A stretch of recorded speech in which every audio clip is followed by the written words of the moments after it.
بدا من طلعته. قوم میں سبت کا ذکر فرمایا اللہ نے.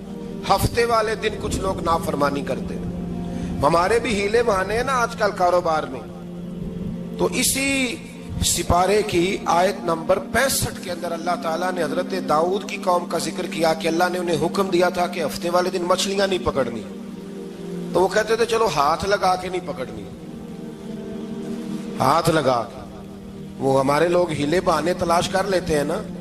وہ بڑے جناب انشورنس والا آ گیا, اب وہ بینک والا آ گیا, وہ فلانے صاحب آ گئے, وہ تروڑ مروڑ کے کہانیاں باتیں, اور پھر ہمیں بھی رستے مل جاتے ہیں بچنے کے. مفتی صاحب نے کہہ دیا تھا, ایک مولانا سے میں نے ان کو کہا ہفتے والے دن مچھلیاں نہیں پکڑنے کا. نہیں پکڑتے, چھوٹے چھوٹے حوض بنا لیے تو مچھلیاں زیادہ آتی تھی اس دن. یہ بھی اللہ کی قدرت تھی. نماز کے وقت گاہک زیادہ آتے ہیں, یہ اس کی قدرت ہوتی ہے. تو وہ مچھلیاں حوض میں جمع ہو جاتی. یوں سمجھ لیں کہ جال انہوں نے لگا لیے ہوئے تھے, تو جال میں وہ پھنستی رہتی تھی, حوضوں میں آتی رہتی تھی. ہفتے کو نہیں پکڑتے تھے, اتوار کو پکڑ لیتے تھے. تو پھر اللہ نے انہیں سزا دی. فرمایا تماشے کرتے ہو اللہ کے حکم کے ساتھ. کیا سزا دی؟ فَقُلْنَا لَهُمْ كُونُوا قِرَادَةً خَاسِئِينَ. فرمایا بندر بن جاؤ دھتکارے ہوئے. جو رزق حرام طریقے سے کماتے تھے رب انہیں بندر بنا دیتا تھا. ابھی بھی میں نے دیکھے ہیں بڑے بڑے تاجر پاگلوں جیسی زندگی گزار رہے ہیں. نفسیاتی طور پہ سکون نہیں ہے, کروڑوں روپیہ پڑا ہے. کیوں؟ اس لیے کہ رب کے بتائے ہوئے طریقے کے مطابق تجارت نہیں کرتے. آگے ایک اور دلچسپ بات آ گئی. بنی اسرائیل کے اندر نا ایک شخص نے اپنے چچا کو قتل کر دیا جائیداد کے لیے. یہ دیکھیں کب سے لوگ جائیداد کے لیے قتل کرتے آ رہے ہیں. چچا کو قتل کر دیا, اور قتل کر کے حضرت موسیٰ علیہ السلام کے پاس آئے کہ میرے چچا کو کسی نے قتل کر دیا ہے, تو بتائیں کیا کرنا ہے. تو آپ نے فرمایا کہ گائے ذبح کرو, اور اس کا ایک ٹکڑا مقتول کو مارو, مرنے والے کو. وہ خود اٹھ کے بتا دے گا مجھے کس نے قتل کیا ہے. اب ارادہ نہیں تھا گائے ذبح کرنے کا, تو بہانے کرنے لگے. ارادہ نہیں نہ ہوتا تو پھر کیا ہوتے ہیں, کہنے لگے گائے کس طرح کی ہو, بوڑھی ہو کہ بچی ہو, رنگ کیسا ہو, جوان ہو کہ چھوٹی ہو, حال میں ایک دفعہ چلنا سیکھ گئی ہو یا ابھی نہ سیکھی ہو. تو بتاتے گئے تو رب بھی شرطیں بیان کرتا گیا. گہرے زرد رنگ کی ہو, حال کے اندر اسے نہ چلایا گیا ہو, پانی نہ نکالا گیا ہو, نہ بچی ہو نہ جوان ہو, اس کے درمیان ہو. یہ ساری شرطیں کہاں پائی جاتی تھی؟ حضرت موسیٰ علیہ السلام کی قوم کا ایک شخص تھا جو اللہ کا ولی تھا. وہ جب انتقال کرنے لگا نا, اللہ اکبر, دیکھو رب ولیوں کی اولادوں پر بھی کتنا فضل فرماتا ہے. وہ جب انتقال کرنے لگا تو ایک اس کے پاس چھوٹی سی بچیا تھی, گائے کی بچی. اس نے جنگل میں چھوڑ دی. کہنے لگا یا اللہ میں تیرے نام پہ چھوڑتا ہوں, میرا بچہ جوان ہو جائے تو اسے دے دینا, اور تو سرمایہ ہی کوئی نہیں. بچہ بڑا ہوا تو بچہ بھی بڑا نیک تھا, اپنی ماں کا بڑا فرما بردار تھا. اس کی ماں نے کہا بیٹا تیرے باپ نے ایک گائے چھوڑی تھی. تو بچہ جنگل میں گیا اور جا کے کہنے لگا اے اللہ میری گائے مجھ سے ملا دے. تو رب کریم نے وہ گائے واپس کر دی. وہ گائے گھر لے آیا. اب وہ کہنے لگا اماں بیچ دوں, تو اماں کہنے لگی بیٹا میرے پوچھے بغیر نہ بیچنا. کئی دفعہ گاہک لگے, پر اس نے کہا جب تک میری اماں نہ کہے گی میں بیچوں گا. ادھر بنی اسرائیل والے شرطیں جتنی گائے کے بارے میں پوچھ چکے تھے وہ ساری اسی گائے میں پائی جاتی تھی. تو یہ ڈھونڈتے ڈھونڈتے وہاں پہنچ گئے. تو کہنے لگے گائے چاہیے. تو اس نے کہا بھی تمہاری مرضی سے نہیں, قیمت میری مرضی کی. ایک مفسر نے تو یہاں تک لکھا ہے کہ اس نے کہا گائے ذبح کر کے نا, تو جتنا گائے کے اندر گوشت ہوگا نا اتنا ہی کھال کے اندر تو مجھے مال بھر کے دو گے, اتنے سکے بھر کے دو گے, اتنی اشرفیاں بھر کے دو گے, تو پھر تمہیں گائے دوں گا. تو پھر یہ گائے انہیں ملی اور یہ گائے لے کر کے آئے. زیادہ سوالات نہ کرتے تو زیادہ الجھتے نہ. ہم بھی دین کے معاملے میں بڑے سوال جواب کرتے ہیں, اتنا سوال کریں جتنی اس کی ضرورت ہے. ان لوگوں نے سوالات زیادہ کیے تو پھر الجھ زیادہ گئے. تو میرے بھائی اس کا ذکر بھی اللہ تبارک و تعالیٰ نے پہلے پارے کے اندر بیان فرمایا. پھر اللہ کریم نے فرمایا کہ کچھ ایسے لوگ بھی ہیں یہودیوں میں سے جن کا دعویٰ ہو گیا ہے کہ ہم اللہ کے بڑے پیارے ہیں. فرمایا یہ صرف ان کے منہ کی باتیں ہیں, یہ تو قیامت میں پتہ چلے گا نا کہ اللہ کا پیار کس کے ساتھ زیادہ ہے۔ اور پھر یہ بھی یہودیوں نے دعویٰ کیا ہے، اسی پارے میں اللہ فرماتے ہیں کہ ان کا دعویٰ ہے کہ ہم اللہ کے بڑے پیارے ہیں، جنت میں ہم ہی جائیں گے۔ تو اللہ فرماتے ہیں پھر مرنے کی دعا تو کرو، جنت میں تو مر کے جانا ہے نا۔ لیکن رب فرماتے ہیں یہ کبھی مرنے کی دعا نہیں کریں گے، اس لیے کہ انہیں پتہ ہے کہ ہم نے آخرت کے لیے کیا بھیجا۔ لے جی پہلا حکم آ گیا، یا ایھا الذین آمنوا کہہ کے پہلی آیت قرآن پاک کی، پہلے سپارے میں پہلی آیت جس میں اللہ نے کہا یا ایھا الذین آمنوا، تو پہلا حکم آمنوا کہہ کے آیت نمبر 104 میں جو اللہ نے حکم دیا ہے نا وہ نبی پاک کی تعظیم کا حکم ہے۔ پہلا حکم ہی اللہ نے حضور کی عزت اور ناموس کا ارشاد فرمایا۔ پہلا اس ترتیب کے لحاظ سے وہ ہوا یہ کہ جب نبی پاک کو بات ارشاد کرتے تو صحابہ کرام اٹھ کے عرض کرتے رائینا یا رسول اللہ، حضور سمجھ نہیں آئی ذرا رعایت کر دے۔ تو یہودیوں کی عبرانی زبان کے اندر نہ ذرا کھینچ کے پڑھتے تھے رائینا، تو اس کا معنی بنتا تھا معاذ اللہ اے ہمارے چرواہے، بکریاں چرانے والے کو بھی وہ رائینا کہتے تھے۔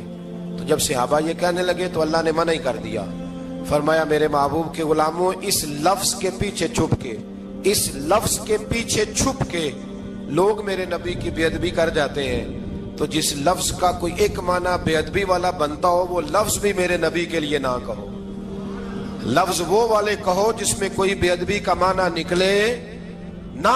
یہاں لوگوں نے بڑے بڑے لفظ نہیں بول دیے، پھر کہتے میرا مطلب یہ تھا، میرا مطلب وہ تھا، تو نے وہ لفظ بولا کیوں جس کا کوئی غلط مطلب بھی نکل سکتا تھا۔ اللہ نے فرمایا یا ایھا الذین آمنوا لا تقولوا رائینا، اے ایمان والو رائینا کہو ہی نہ۔ تو یا اللہ کیا کہیں؟ فرمایا وقولوا انظرنا، تم کہو یا رسول اللہ ایک نظر فرمائیے، انداز دیکھیے، انظرنا ایک نظر۔ تو ہمارے بزرگ تو پہلے ہی بڑے پیار والوں نے کہہ دیا یا رسول اللہ انظر حالنا، کہتے کہاں سے لاتے ہو جملے؟ میں نے کہا اللہ کی کتاب سے، یا رسول اللہ انظر حالنا یا حبیب اللہ اسمع قالا، تو تم کہو انظرنا محبوب نظر کرم کرے، واسمعوا، اور کیا ضرورت ہے دوبارہ پوچھنے کی؟ اللہ کہتا ہے پہلے ہی دھیان سے سنا کرو، پہلے ہی واسمعوا، پہلے ہی احتیاط سے سنو، وللکافرین عذاب الیم، اور کافروں کے لیے دردناک عذاب ہے۔ لے جی اسی پارے میں اللہ تبارک و تعالیٰ نے پھر اہل یہود کا ذکر کیا، تو یہود کہنے لگے کہ ہم حضرت ابراہیم کے ماننے والے ہیں، تو اللہ کریم نے وہ بھی ذکر کیا کہ میں نے تو ابراہیم کو آزمایا ہے، وَإِذِ ابْتَلَىٰ إِبْرَاهِيمَ رَبُّهُ بِكَلِمَاتٍ فَأَتَمَّهُنَّ، ہم نے ابراہیم کو کچھ چیزوں سے آزمایا ہے، وہ ہماری آزمائش پہ پورے اترے۔ قَالَ إِنِّي جَاعِلُكَ لِلنَّاسِ إِمَامًا، تو پھر ہم نے انہیں کہا کہ ہم آپ کو پوری دنیا کا امام بنائیں گے۔ وہ آزمائش کیا تھی؟ آگ میں جانا بھی آزمائش، بیٹے کا نہ ہونا بھی آزمائش، بیٹا ہوا تو پھر اسے وادی غیر ذی زرع ان میں چھوڑ کے آنا بھی آزمائش، بڑا ہوا تو پھر ذبح کرنا بھی آزمائش۔ فرمایا جہاں جہاں آزمایا ہے نا ابراہیم ہماری آزمائش میں پورے اترے۔ فرمایا تو مفت میں حضرت ابراہیم کی اولاد بنتے ہو اور ان کا نام لیتے ہو اور ان کے ساتھ اپنا تعلق بناتے ہو، دیکھو تو صحیح وہ کتنی آزمائشوں سے گزرے۔ تو اس کا بھی اللہ نے اسی میں ذکر فرمایا۔ اور پھر وہ بات کرتے تھے حضرت یعقوب کی اور حضرت اسحاق کی، تو فرمایا وہ تو ہمارے اتنے خاص بندے تھے کہ وصال کا وقت بھی انہوں نے اپنی اولادوں کو نصیحت فرمائی تھی کہ اللہ کی توحید پہ قائم رہنا، اس کا ذکر بھی اللہ نے اسی پارے میں بیان فرمایا۔ اور جو حضرت ابراہیم اور جناب اسماعیل نے کعبہ تعمیر کیا تو اس کا ذکر بھی اللہ تعالیٰ نے اسی بارے میں فرمایا۔ فرمایا جب وہ کعبہ بنا رہے تھے تو کہہ رہے تھے ربنا تقبل منا، کہہ رہے تھے اے اللہ بنا ہم نے دیا ہے پر مہربانی فرما ہم سے قبول فرما لے۔ تو جو آیہ کریمہ آخر میں عرض کرنا چاہتا ہوں اس پر بھی تھوڑی توجہ فرمائیں گے تو بات بڑی نکھر کے باہر آئے گی۔ یہ 16ویں رکوع کے اندر اللہ نے پھر یہود کا اور عیسائیت کا ذکر فرمایا تو اللہ کریم نے ایک بات ارشاد فرمائی، یہودیوں کے ہاں جب کوئی بچہ پیدا ہوتا تھا پیلے رنگ کے ساتھ اس کو رنگتے تھے، یا کوئی خاص رنگ تھا ان کا، بچہ پیدا ہوتا تو اس پر وہ رنگ چڑھاتے کہ یہ جی ہمارے مذہب کا رنگ ہے۔ ہمارے ہاں بھی رسمیں ہیں نا اپنی اپنی، معاذ اللہ اپنی اپنی نہیں ہونی چاہیے، اللہ رسول کا حکم ہونا چاہیے۔ تو یہودیوں کے ہاں بچہ پیدا ہوتا تو ایک خاص رنگ چڑھاتے، عیسائیوں کے ہاں پیدا ہوتا تو وہ بھی ایک خاص رنگ چڑھاتے. تو مسلمانوں کے ہاں بچے پیدا ہوئے تو انہوں نے بھی توجہ کی کہ یہ کیا ہو رہا ہے. تو رب کریم نے فرمایا صبغۃ اللہ، رنگ اللہ کا ہی ہے. ومن احسن من اللہ صبغہ، اور فرمایا اللہ کے رنگ سے زیادہ خوبصورت کس کا رنگ ہو سکتا ہے. اللہ کا رنگ کیا ہے؟ لا الہ الا اللہ محمد الرسول اللہ صلی اللہ علیہ. فرمایا نیلے پیلے کالے رنگ نہ چڑھاؤ، اپنے ذہن پر توحید و رسالت کا رنگ چڑھاؤ. یہ سب سے بہترین رنگ ہے. اگر تمہارے ذہنوں پر رب رسول کی توحید کا رنگ چڑھ گیا تو یہ وہ والا رنگ ہے، پھر تمہیں کسی اور رنگ کی طرف جانے کی ضرورت نہیں پڑے گی. تو فرمایا رنگ وہ پیدا کرو جو توحید کا ہے، رسالت کا ہے، اس رنگ کی توجہ کرو. قرآن مجید کے اس پارے میں اللہ کریم نے مختلف باتیں بیان کر کے آخری رکوع میں یہ جو رنگ کا ذکر فرمایا نا، تو یہ لگتا ہے پورے پارے کا خلاصہ ہے کہ رب کریم نے فرمایا اصل بات یہ ہے کہ تمہاری سوچوں پہ رب رسول کی توحید و رسالت کا رنگ ہونا چاہیے. وہ ایک دفعہ مسلمہ کذاب بے ایمان کہنے لگا میں نے بنا لیا ہے قرآن پاک کا جواب. معاذ اللہ. جواب کیا بنایا؟ وہ سورت ہے نا القاریہ ملقاریہ، وما ادراک ملقاریہ، کھڑکھڑانے والی کیا ہے؟ کھڑکھڑانے والی تمہیں کیا پتا کیا ہے؟ کھڑکھڑی قیامت کا ذکر ہے. کہنے لگا میں نے اس جیسی صورت بنا لیا. تو کیا بنایا؟ الفیل ملفیل، وما ادراک ملفیل. کہنے لگا ہاتھی، تمہیں کیا پتا کیا ہاتھی؟ تم کیا جانو کیا ہاتھی؟ تو پاس جو اس کے اپنے بیٹھے تھے نا چیلے، کہنے لگے چپ کر جا، سارے زمانے کو پتا ہے ہاتھی کیا ہوتا ہے. وہ پاگل ہے، اس کے دو کان ہوتے ہیں، ایک سونڈ ہوتی ہے، چار اس کے پیر ہوتے ہیں. بیوقوف آدمی قرآن کا مقابلہ کرنا ہے تو کچھ چج کے ساتھ کر. پاگلوں کی طرح مقابلہ کرے گا، جوتے کھائے گا بھی، ہمیں بھی پڑھوائے گا. تو قرآن مجید کا کوئی مقابلہ کر سکا؟ تو اس آیہ مبارکہ میں اللہ نے کافروں کو یہ کہا اگر مقابلہ نہیں کر سکتے تو پھر اللہ سے ڈرو، ورنہ دوزخ میں ڈالے جاؤ گے، وہ جس کا ایندھن آدمی اور پتھر ہے، اور بنائی بھی کافروں کے لیے گئی ہے. اعدت للکافرین، جہنم کس کے لیے بنائی گئی ہے؟ کافروں اور منافقوں کے لیے. مسلمانوں کے لیے بنائی گئی. مسلمان مرضی سے چھلانگے لگائیں تو ان کی موج ہے، ورنہ ان کے لیے جہنم، ان کے لیے اللہ نے جنت بنائی ہے. اور یہ بات کرتے ہی رب کریم نے فرمایا اے محبوب علیہ الصلوۃ والسلام، مومنوں کو خوشخبری دے دیں کہ اللہ نے ان کے لیے جنت بنائی ہے، اس میں باغات ہیں، انہیں رزق دیا جائے گا کھانے کے لیے، اور اس میں انہیں پاکیزہ بیویاں دی جائیں گی، اور پھر وہ اس میں ہمیشہ رہیں گے، انہیں اس سے نکالا نہیں جائے گا. آگے جو آیات کریمہ ہے نا، اس کے اندر اللہ تبارک و تعالیٰ نے فرمایا ہے کہ اللہ حیا نہیں کرتا سمجھانے کے لیے مچھر کی مثال بھی دینی پڑے. فرمایا قرآن سے کچھ لوگ ہدایت حاصل کرتے ہیں اور کچھ گمراہ ہو جاتے ہیں. جب لوگ اپنی مرضی کی تشریحات چاہتے ہیں تو گمراہ ہوتے ہیں، اور جب قرآن کو رسول اللہ صلی اللہ علیہ وسلم اور امت مسلمہ کی تشریحات کی روشنی میں سمجھتے ہیں تو پھر اللہ ہدایت عطا فرماتا ہے. پھر اللہ تبارک و تعالیٰ نے آگے ارشاد فرمایا حضرت آدم کی پیدائش کا واقعہ. کچھ مفسرین نے لکھا اللہ نے مشورہ کیا تھا فرشتوں سے، وَإِذْ قَالَ رَبُّكَ لِلْمَلَائِكَةِ إِنِّي جَاعِلٌ فِي الْأَرْضِ خَلِيفَةً. لیکن کچھ مفسرین کہتے ہیں کہ اللہ کو ضرورت نہیں فرشتوں سے مشورہ کرنے کی. اللہ نے فرشتوں سے مشورہ نہیں کیا، بلکہ رب نے انہیں آگاہ فرمایا تھا کہ میں لگا ہوں زمین پہ اپنا نائب بنانے، میں خلافت دینے لگا ہوں زمین پہ. اب یہ تو دینے والی کی مرضی ہے نا اس نے کس کو دینی ہے، یہ تو دینے والے کی مرضی ہے نا اس نے. تو کچھ لوگ کہتے ہیں کہ دینے والے سے زیادہ ہمیں پتہ ہے. تو فرشتوں کو بھی یہ اجتہادی خطا ہو گئی، کہنے لگے یا اللہ اسے نہ بنانا، یہ فساد کرے گا، یہ خون ریزیاں کرے گا. تو اللہ نے فرمایا جو میں جانتا ہوں وہ تم. اللہ اکبر. امام راضی فرماتے جب رمضان آتا ہے تو اللہ فرشتوں سے کہتا ہے ذرا یہ کھول کے دروازے دیکھو نا یہ زمین پہ کیا کر رہے ہیں. تم تو کہتے تھے فساد کریں گے اور یہ سارے تراویحاں پڑھ رہے ہیں. تم تو گویا کہتے تھے فساد کریں گے اور یہ تو دیکھو گویا رمضان کے روزے رکھ رہے ہیں، یہ تو میری یاد میں نکلے ہوئے.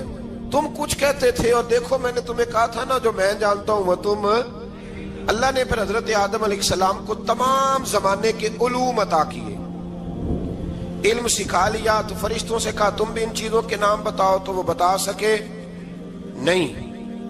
اللہ نے فرمایا اب اس طرح کرو آدم کو سجدہ کرو.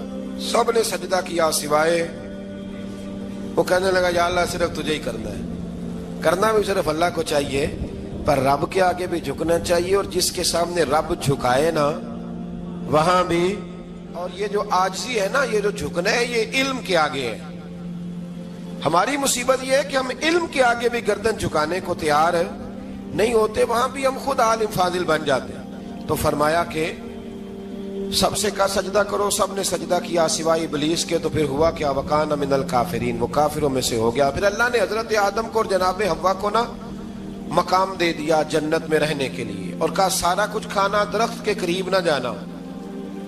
ابھی آپ کسی سے کہہ دیں تھوڑا سا کہ پیچھے نہ دیکھنا، یعنی اگر میری سمجھ لیں ادب کی وجہ سے کوئی 1.5-2 منٹ یا 6 منٹ نہیں بھی نہ دیکھے گا تو سوچے گا ضرور کہ پتہ نہیں اب پیچھے کیا ہے، مصیبت کیا ہے۔ یعنی آپ کہہ کے دیکھ لیں کسی کو، پیچھے نہ دیکھنا، فطرت ہے نا انسان کی، وہ جستجو کرتا ہے، کہا اس درخت کے پاس نہ جانا۔ تو حضرت حوا سلام اللہ علیہ کہتے ہیں دل میں خیال رہتا تھا کہ آخر ہے کیا درخت کے پاس۔ یہی انسان کا عقیدہ توحید ہے کہ جہاں سے رب منع کر دے وہاں وہ منع ہو جائے، اور یہ ان کی خطا نہیں تھی، یہ اللہ کی حکمت تھی، چونکہ رب نے تو پہلے کہہ دیا تھا بنایا ہی زمین کے لیے، تو یہ تو سارا کچھ ہونا تھا تو زمین پہ آنا تھا نا۔ تو حضرت حوا اور جناب آدم کے پاس شیطان آیا، اب اس کو نکال تو دیا تھا پر ابھی اس کا جنت میں آنا جانا بند نہیں ہوا تھا، یہ بھی اللہ کی حکمت تھی۔ تو وہ کہنے لگا تمہیں پتہ ہے بعد میں مر جاؤ گے؟ تو حضرت حوا کہنے لگی کیا موت بھی آئے گی؟ کہاں، اس کی تکلیف بھی بڑی ہوگی، تو پھر بچیں گے کیسے؟ تو کہنے لگے پھل کھا لو اس درخت کا۔ تو بچنے کے لیے پھل کھایا تھا۔ اس طرح لوگ آج بہت سارے کام بچنے کے لیے کرتے ہیں پر بچ سکتے، بچنے کے لیے پھل کھایا تو اللہ نے فرمایا زمین پہ چلے جاؤ۔ تو حضرت آدم زمین پہ آئے، پھر کئی 100 سال روتے رہے۔ فَتَلَقَّى آدَمُ مِن رَبِّهِ کَلِمَاتٍ، تو پھر اللہ نے خود ہی جناب آدم کو کچھ کلمے سکھائے۔ علامہ اسماعیل حقی فرماتے ہیں وہ کلمے یہ تھے کہ حضرت آدم نے میرے نبی کا وسیلہ پیش کیا، اللہ کریم نے جناب آدم کی دعا کو مقبول فرما لیا۔ پھر آگے بنی اسرائیل کا ذکر آ جاتا ہے۔ اللہ تعالیٰ نے بنی اسرائیل، آج آپ اسی قوم کو یہودی کہتے ہیں، ان کو اللہ نے اس زمانے میں فضیلت عطا کی تھی بہت زیادہ۔ تو عرب کے اندر جب نبی پاک علیہ السلام نے اعلان نبوت کیا تو کچھ لوگوں نے یہ کہہ دیا کہ اگر یہ یہودی کلمہ پڑھ لیں گے تو ہم بھی پڑھ لیں گے۔ تو پھر اللہ نے انہیں یاد کرایا کہ تم اصل میں کیا ہو، تمہیں کلمہ پڑھنا چاہیے۔ تو اہل یہود کا تذکرہ کرتے کرتے رب کریم نے ایک بات یہ بھی ارشاد فرمائی کہ تم لوگوں کو تو کہتے رہے ہو کہ وہ نبی آنے والے ہیں، وہ نبی آنے والے ہیں، اور جب آ گئے ہیں تو ماننے کو تیار نہیں ہو۔ تو فرمایا تأمرون الناس بالبر وتنسون انفسکم وانتم تتلون الکتاب، لوگوں کو بھلائی کا حکم دیتے ہو اور اپنے آپ کو بھول جاتے ہو، افلا تعقلون، تمہیں عقل نہیں؟ پھر اللہ نے انہیں یہ بھی یاد کرایا کہ یاد کرو وہ زمانہ کہ جب فرعون نے خواب دیکھ لیا تھا کہ کوئی بچہ اس کی سلطنت کو تباہ کرے گا، تو پھر اس نے تمہارے بچوں کو ذبح کرانا شروع کیا اور تمہاری بیٹیوں کو چھوڑتا تھا۔ فرمایا یہ بھی تو تم نے دیکھا، میں نے تمہیں پھر تم سے کہا جہاد کرو قوم عمالقہ کے خلاف، تو مقام طیہ میں جا کے یہ لوگ کہنے لگے ہم سے جہاد نہیں ہوتا۔ اللہ نے انہیں ایک میدان میں قید کر دیا۔ بڑی دلچسپ بات، قید تو لوگ ہوتے ہیں نا چار دیواری میں، تو اللہ نے بنی اسرائیل والوں کو جب انہوں نے کہا جہاد نہیں کریں گے تو اللہ نے میدان میں قید کر دیا۔ میدان میں، یہ یاد رکھیں، جب انسان اللہ کی نافرمانی کرتا ہے تو اسے ایسی قید ملتی ہے جس کا اس نے تصور بھی نہیں کیا ہوتا۔ ایک میدان ہے مقام طیہ، قید ہو گئے، سارا دن سفر کرتے تھے، سارا دن، تو رات کو تھک کے سوتے تھے، صبح اٹھتے تھے نا جب، تو وہیں ہوتے تھے جہاں کل صبح چلے تھے۔ تو رب جب کسی کو قیدی بناتا ہے تو اسے زنجیروں کی، سلاخوں کی ضرورت، دعا فرمائے اللہ تبارک و تعالی غموں سے نجات عطا فرمائے، یہ دعا فرمائے۔ ایسی قید دیتا ہے کہ جس سے پھر چھٹکارا ہو سکتا۔ تو بنی اسرائیل کا بہت زیادہ تذکرہ اس بارے میں اللہ تبارک و تعالی نے پھر بیان کیا، اور پھر کہا کہ انہیں جو حکم دیا جاتا تھا یہ اس کی سرتابی کرتے تھے، پھر اللہ نے ان پر ذلت نازل کر دی اور یہ ہمیشہ اس کا شکار رہے۔ بنی اسرائیل کے اندر ہمیشہ نبی اور بادشاہ موجود رہتے تھے۔ ایک وقت ایسا آیا کہ بنی اسرائیل میں کوئی نبی نہیں تھے، اور بنی اسرائیل کا جو اپنا علاقہ تھا نا وہ ملک شام ہے، تو قوم عمال کا ایک قوم تھی اور بڑے سخت گیر لوگ تھے. انہوں نے بنی اسرائیل والوں کے ساتھ لڑائی کی, جہاد کیا اور انہیں ان کے علاقے سے نکال دیا. اور کچھ حضرت یوسف علیہ السلام کے زمانے میں ویسے بھی ایک بہت بڑی تعداد جا کے مصر میں آباد ہو گئی تھی. اب یہ ہوا کہ ان کے پاس کوئی بادشاہ نہیں ہے, یہ بار بار دعا کرتے ہیں, التجا کرتے ہیں, تو اللہ تعالیٰ نے ایک پیغمبر انہیں عطا کیے جن کے مختلف نام کتابوں میں ہیں. صدر الافاضل رحمۃ اللہ علیہ نے تفسیر خزائن العرفان کے اندر ان کا نام حضرت شمویل علیہ السلام لکھا ہے. حضرت شمویل علیہ السلام کو اللہ تعالیٰ نے نبوت عطا فرمائی, اور جب حضرت شمویل علیہ السلام اللہ کے نبی ہوئے, بنی اسرائیل والوں کو یقین آیا کہ اللہ نے الحمدللہ ہمیں ایک نبی کے جھنڈے تلے جمع کر دیا ہے, تو پھر انہوں نے کہا کہ آپ ہمارے سامنے ایک بادشاہ بھی مقرر کریں تاکہ ہم اس کی سرپرستی میں جہاد کریں. جب انہوں نے یہ بات کی تو اللہ تبارک و تعالیٰ نے حضرت شمویل علیہ السلام کے ذمے لگایا. تو ایک اس زمانے میں اللہ کے نیک بندے تھے جناب طالوت علیہ السلام ان کا نام تھا. تو حضرت شمویل علیہ السلام نے انہیں کہا کہ اللہ کریم نے نا تمہارا بادشاہ طالوت کو بنایا ہے. ان کا نام بھی قرآن مجید نے ذکر فرمایا ہے. تو بنی اسرائیل کے لوگ کہنے لگے یہ تو غریب آدمی ہے, وہ بکریاں چرایا کرتے تھے, لیکن علم میں بڑے پختہ تھے, وجود میں بڑے طاقتور تھے. تو کہا کہ یہ تو غریب آدمی ہے, تو ہم تو زیادہ حق رکھتے تھے کہ ہمیں بادشاہ بنایا جائے. تو حضرت طالوت علیہ السلام کے بادشاہ بننے کے بعد حضرت شمویل علیہ السلام نے جو بات کی, اللہ کریم نے اسے قرآن مجید میں بیان فرمایا. رب فرماتا ہے بسطۃ فی العلم والجسم, اسے اس لیے تمہارا بادشاہ بنایا گیا ہے کہ اسے ہم نے کشادگی دی ہے, علم میں بھی اور جسم میں بھی. بڑے ماشاءاللہ موٹے تازے تھے, وجود بڑا طاقتور تھا. کچھ موٹے تازے ہوتے ہیں پر طاقتور نہیں ہوتے, موٹے تازے بھی تھے اور طاقتور بھی تھے. فرمایا کہ وجود میں بھی طاقت ہے اور علم میں بھی اللہ نے انہیں وسعت عطا فرمائی. تو بنی اسرائیل والے کہنے لگے جی نہیں جی کوئی بندہ اور آ جائے, یہ ہمارا بہت بڑا مسئلہ ہے نا جی, ہر ایک کی مرضی کی نہ تو بات ہو سکتی ہے اور نہ ہر بندہ ہر ایک کی مرضی پر پورا. کہنے لگے نہیں جی کوئی اور ہونا چاہیے تھا, ہمیں کیسے پتا چلے گا کہ اللہ نے مقرر کیا ہے. بڑی خاص بات ہے, اس کو سمجھیے گا, یہ سارا مضمون آپ کو ملے گا اسی پارے کے آخر میں. آپ پڑھیں گے نا جی تو یہ سارا مضمون آپ کو ملے گا, اور آپ اگر سرسری نظر سے بھی اس کا مطالعہ کریں گے نا, جا کے قرآن شریف کھول کے 15ویں سے 16ویں رکوع میں, آپ خوش ہوں گے کہ آپ کتنے اچھے نظریے اور عقیدے کے ماننے والے ہیں. تو جب کہا نا کہ طالوت کو ہمارا بادشاہ بنایا گیا تو دلیل کیا ہے, تو قرآن کہتا ہے کہ حضرت شمویل علیہ السلام نے فرمایا کہ تمہارا ایک تابوت تھا, ایک صندوق تھا تمہارے پاس, وہ صندوق تمہارا قوم عمال کا اٹھا کے لے گئی تھی.